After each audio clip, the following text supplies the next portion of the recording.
సోమయ్య అలా రోజు కష్టపడుతూ కొబ్బరి తోటకు వెళ్ళి కొబ్బరికాయలు ఎక్కువ మొత్తంలో కొనుక్కొని సంచులలో మూట కట్టుకొని అడవి దాటుకుంటూ తన ఊరికి వచ్చి అమ్ముతూ ఉండేవాడు. ఏ కాలమైనా కొబ్బరి బొండాలని అమ్ముతూ ఉండేవాడు. కానీ ఈ ఎండాకాలంలో బాగా అమ్ముడుపోతున్నాయి. ఇలా కొబ్బరి బొండాలను తీసుకొని వస్తూ ఉండగా ఒక అవ్వ, నాకు కావాలి, ఒక కొబ్బరి బొండ ఇవ్వవా, నాకు రోజు ఒక కొబ్బరి బొండ ఇస్తావా, నీ దుకాణం దగ్గరికి వస్తాను. అలాగే అవ్వరా, నీకు ఒక కొబ్బరి బొండ ఇవ్వడం వల్ల నాకేం డబ్బులు తక్కువ కావు, నీకు అంతా ఓపిక లేదు కదా, నీ దగ్గర డబ్బులు ఏమి ఉండవు కదా, ఇస్తా అవ్వ, నా దగ్గరికి రా రోజు అని చెప్తాడు సోమయ్య. అలా వెళ్ళి తన షాప్ దగ్గర కొబ్బరి బొండలన్నీ పెట్టుకొని అమ్ముతూ ఉంటాడు. సోమయ్య దగ్గరికి చాలామంది కొబ్బరి బొండాలు తాగుతూ వస్తూ పోతూ ఉంటారు. అవ్వ కూడా రోజు సోమయ్య దగ్గరికి వచ్చి కొబ్బరి బొండాలు తాగి వెళ్తుండేది. తనకి కావలసిన వాళ్ళు ఎవరు లేరని, తనకి పని చేసుకోవడానికి చేత కాదని, అందుకే తన దగ్గర డబ్బులు లేవు, తను ఇవ్వలేనని చెప్తూ ఉండేది సోమయ్యకి. అప్పుడు సోమయ్య, అలాగేనవ్వ, నీ పరిస్థితి చూస్తే అర్థమవుతుంది కదా, నేను నిన్ను డబ్బులేం అడగట్లేదు అని ఫ్రీగా కొబ్బరి బొండాలని అవ్వకి ఇచ్చేవాడు.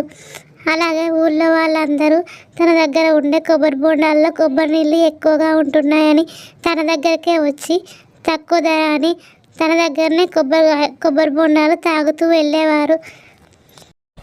ఇలా ఊళ్ళో వాళ్ళందరూ తన దగ్గరికే వచ్చేవారు. కొబ్బరి నీళ్ళే కాకుండా తను కూడా చాలా మంచిగా మాట్లాడేవారు.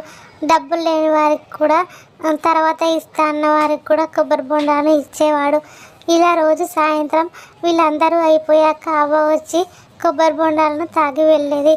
నాయనా, నీకు ఏదైనా అవసరం ఉంటే నాకు చెప్పు, నేను తీరుస్తాను, ఏదైనా పని ఉంటే నాకు చెప్పు, ముసలిదాన్నని అనుకోకు, నాకు చేతనైన సహాయం నేను చేస్తాను, నీకు ఏ బాధ ఉన్నా నాకు చెప్పు సోమయ్య అని చెప్పి వెళ్తూ ఉంటుంది. అవ్వ ఈ మాటనే పదే పదే రోజు చెప్తూ ఉంటుంది. అప్పుడు సోమయ్య, ఏంటి అవ్వ ముసలామనే కదా, ఇలా చెప్తుంది ఏంటి, నాకేం సహాయం చేస్తుంది, డబ్బులే లేవని ఉచితంగా కొబ్బరి బొండాలు రోజు తాగుతుంది, నాకు సహాయం చేసే పరిస్థితిలో ఉందా ఆమె, సరే చూద్దాంలే, ఏదైనా కష్టం వచ్చినప్పుడు బాధ వచ్చినప్పుడు తనకి చెప్తా, తన అనుభవం మేరకు ఏదైనా సలహా ఇస్తుంది అనుకుంటాడు.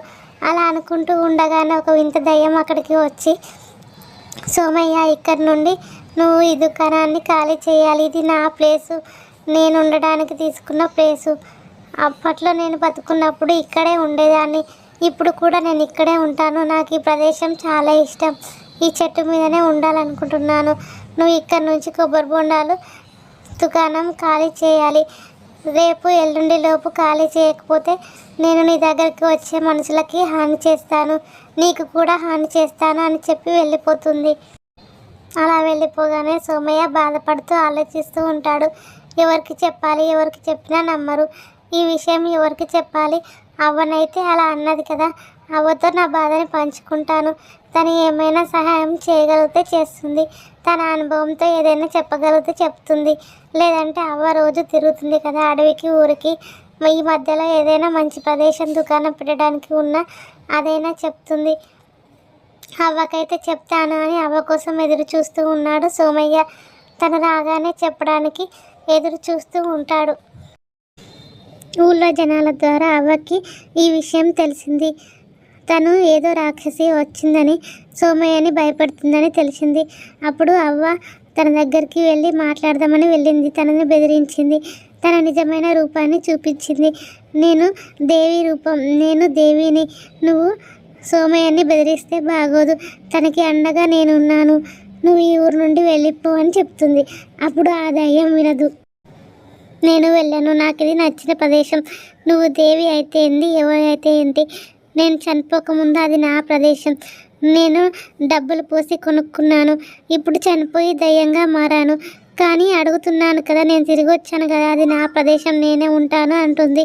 అందుకు దేవి, నువ్వు చనిపోయావు, నీకు ఈ లోకంలో ఏది బాకీ లేదు, ఇక ఈ లోకంలో ఉన్నవి నీ సొంతం కాదు, నువ్వు వెళ్ళిపోవాలి అని చెప్పి శపిస్తుంది.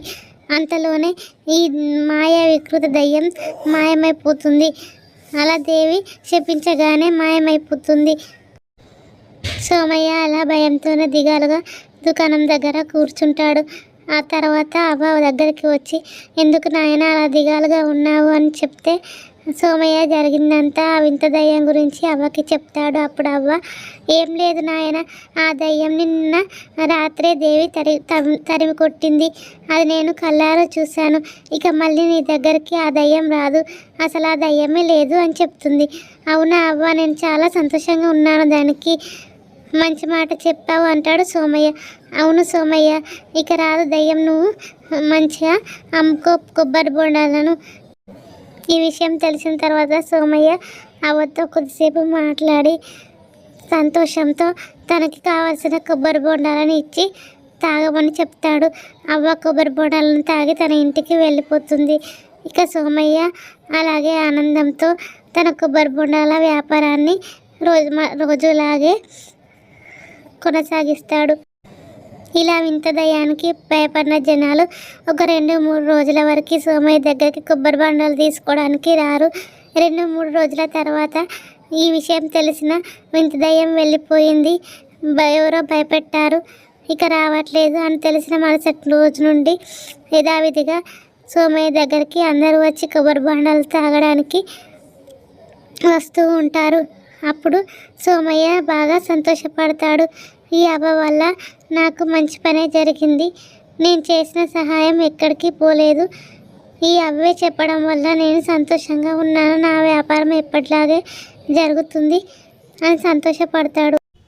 ఈ కథ యొక్క నీతి: మనం ఒకరికి సహాయం చేస్తే మనకు ఆ దేవుడు సహాయం చేస్తాడు, లేదా ఆ దేవుడు రూపంలోనే ఎవరైనా సహాయం చేస్తాడు అని నమ్మటం మంచిది. ఎవరైనా మన దగ్గర సహాయానికి వచ్చినప్పుడు మనకి తోచినంత, మన దగ్గర ఉన్నంత సహాయం. Thank you friends. మా వీడియో నచ్చినట్లయితే లైక్ చేసి కామెంట్ చేయండి ఫ్రెండ్స్. మీ కామెంట్ మాకు మరిన్ని వీడియోస్ తీయడానికి ఉత్సాహంగా ఉంటుంది.